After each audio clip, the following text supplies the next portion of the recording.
Bem-vindos à casa. Hoje a conversa da noite será comigo. Eu vou falar sobre um símbolo usado na linguagem dos índios norte-americanos. Os índios norte-americanos, falavam seu ritual, a sua crença, muito através dos símbolos. Tudo tinha um significado. Porque a vida, a natureza, tudo era sagrado. Um dos símbolos que eu acho todos são bonitos, mas esse que eu vou falar hoje é o cocar. Quem já não viu um índio com um cocar na cabeça, né? Cocar grande. E o que significa o cocar? O que significava para eles o cocar? O cocar está relacionado aos avanços. Ele era sempre símbolo de um chefe guerreiro, né? Aquele que seria o modelo para os outros da tribo. Aquele que já havia integrado a sua magia, já tinha contado penas de golpe, tá? Ele tinha direito de usar o cocar. O cocar não era um mero enfeite, ele era uma conquista pelos avanços que esse guerreiro teria alcançado. As penas de golpe, assim chamadas as penas do cocar, elas eram retiradas da águia. E ali já era um primeiro ato de bravura, porque eles não matavam a águia. Todo animal para o índio é sagrado, então se ele abate um animal é para comer, né? Estritamente alimentar a tribo em um determinado momento, não há estoque de carne. Então, eles não matavam a águia, até porque a águia é simbolismo de iluminação espiritual. O que eles faziam? Eles faziam uma armadilha. Essa armadilha constava de fazer um ninho, usar um coelho vivo, fazer um ninho numa fenda da pedra, e dois guerreiros, né, na altura, lá na pedra onde houvesse uma fenda, eles faziam um ninho, o ninho da águia, e eles colocavam um coelho vivo ali. E dois guerreiros se postavam abaixo desse ninho. No momento que a águia viesse para se alimentar, eles tinham que ser extremamente ágeis e rápidos para tirar penas da cauda da águia. Se eles não fossem ágeis e muito rápidos, eles corriam o risco de serem picados, de serem arranhados pelas garras da águia. Então, aí já era um grande ato de bravura. Assim, eles conquistavam a pena que eles juntariam, entre outras muitas, para fazer o cocar. Conta-se também que, naqueles tempos, eles tinham vamos dizer assim, uma bênção, né? Um presente da nação da águia, como eles chamavam. O xamã experiente ou um guerreiro, quando uma águia estava para deixar o manto, como na linguagem deles, deixar o manto é morrer, deixar morrer. Então, o xamã esse sonhava com o lugar aonde essa águia deixaria o manto. E assim sendo, eles sabendo o lugar, eles podiam ir até lá e tirar as penas e fazer uma reserva de penas, para que cada golpe que o guerreiro merecesse aquela pena, ele pudesse já ganhar a pena sem ter que passar pela experiência de arrancar da cauda dele. Então, a águia, tá? Ele faria essa reserva. Eles não aproveitavam só essas penas. Eles aproveitavam a pena das asas, que um xamã bem treinado poderia ler o destino das pessoas da tribo. Se aquela pessoa ia ter alegrias, se ela ia ter tristezas, se a pena tivesse quebrada, ela representaria uma vida curta, uma morte rápida, né? As penas menores seriam as penas dos sonhos e das esperanças. Então, um xamã treinado, saberia ler através daquelas penas as alegrias, as esperanças, os sonhos da pessoa.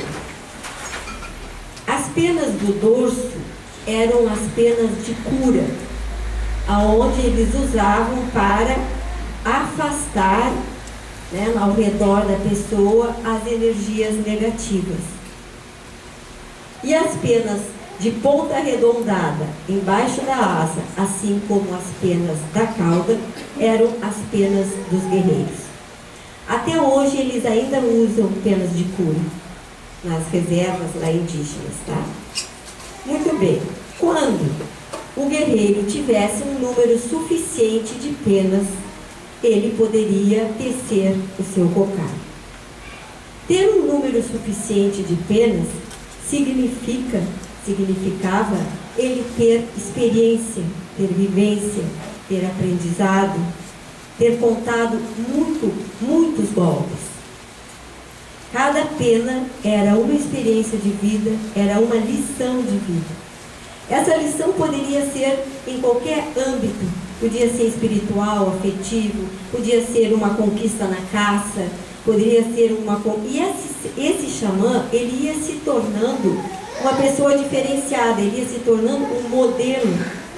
Por quê? Ele ia se tornando uma pessoa serena, sabia acolher os seus, ouvir com o coração. Ele ia realmente, através de cada pena conquistada, ele ia se transformando e ajudando a avançar a si e avançar a tribo. Cada pena, o aprendizado de uma lição. Para isso, eles tinham que ter coragem. Sem a coragem de atos de bravura, não havia conquista. E quando eu falo atos de bravura, não são só a caça, a guerra, não. Atos de bravura também das conquistas interiores, para se tornar mais sereno, para se tornar um coração que acolhe, que sabe ouvir. O chefe guerreiro deles nunca era agressivo com os seus, nunca, com ninguém da tribo. Ele sabia ouvir com a voz do coração. Hoje, quem seriam aqueles que usam o cocar? Segundo Hamed, hoje eles seriam conhecidos pela sua maturidade evolutiva. Trocamos a linguagem, trocamos o tempo, mas não trocamos a essência. Sem a maturidade evolutiva das conquistas interiores, nós não alcançaríamos penas, não alcançamos penas.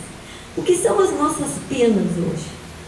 As nossas penas não estão ao redor da cabeça visivelmente, mas elas são aquelas pequenas luzes que se acendem na mente e que se manifestam através do comportamento. Generosidade, amabilidade, doçura, saber acolher. Esse comportamento indica que temos penas na nossa mente. Conquistamos luzes. E essas luzes é que nos fazem um comportamento diferente. Onde nós encontraríamos essas pessoas? Encontraríamos entre os simples, descomplicados. Não encontraríamos entre aqueles que têm diploma, que buscam ostentar sabedoria. O conhecimento é muito bom, mas nós os encontraríamos entre os simples e descomplicados. Esses estariam limpos da hipocrisia e prestando atenção no Deus em si e confiando nele. A evolução nossa, o nosso avanço, que hoje a gente usa como palavra a evolução, ele requer dor, esforço, sacrifício. E a figura que mais se ajusta a essas palavras é a própria figura de Jesus Cristo, que teve o Calvário, teve a dor, teve o sacrifício. Nós somos guerreiros da nossa evolução pessoal e coletiva e precisamos ter coragem. A coragem que nós precisamos hoje é a coragem para vencer a nós mesmos, para nos desacomodarmos das nossas zonas de conforto, arriscar, ousar. Sem essas coragens, nós ficamos acomodados, parados. Nosso avanço é pequeno. Eu vou ler para vocês um texto muito curto para falar sobre a coragem. Porque sem a coragem, gente, sem a coragem interior, nós pouco avançamos na nossa caminhada espiritual.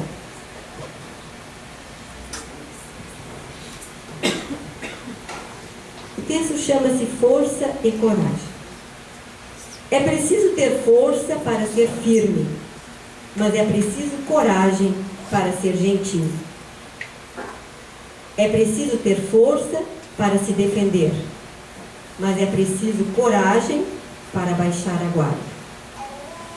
É preciso ter força para ganhar uma guerra, mas é preciso coragem para se render. É preciso ter força para estar certo, mas é preciso coragem para ter dúvida. É preciso ter força para manter-se em forma, mas é preciso coragem para ficar de pé.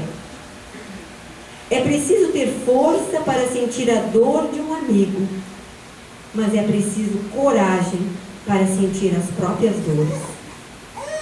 É preciso ter força para esconder os próprios males, mas é preciso coragem para demonstrá-los. É preciso ter força para suportar o abuso, mas é preciso coragem para fazê-lo parar. É preciso ter força para ficar sozinho, mas é preciso coragem para pedir apoio. É preciso ter força para amar, mas é preciso coragem para ser amado. É preciso ter força para sobreviver, mas é preciso coragem para viver. A importância da coragem para avançarmos espiritualmente se reduz nessas palavras. Sem a coragem de vencer a nós mesmos, as nossas mazelas, as nossas coisas do dia a dia, as nossas acomodações, o nosso avanço será pequeno.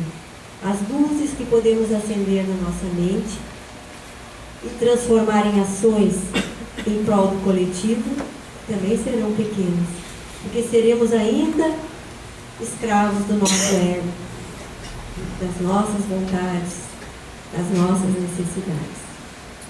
Eu vou encerrar a palestra, que eu disse que seria bem curta, com um pensamento, uma frase, aliás, do Carlos Drummond de Andrade.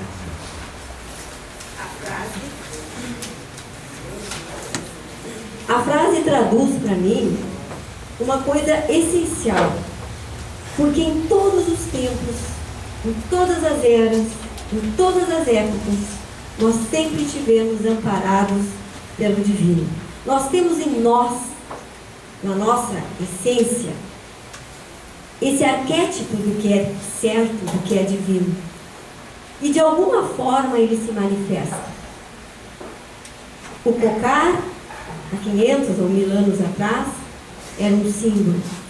Hoje a gente não usa o cocar, mas usa a aura iluminada. Em todos os tempos nós tivemos amparo e um simbolismo para o sagrado. Se temos rótulo religioso ou se não temos, a essência do divino nos dita o caminho certo. Não é o nosso rótulo que vai nos fazer melhor. Então, no mundo onde hoje é tão fácil a gente ter rótulos, a gente elencar títulos e mais títulos, não serão eles que nos farão melhor. Serão as nossas ações, o nosso comportamento, as nossas atitudes para com o coletivo. E o coletivo começa na família. Célula mãe da sociedade.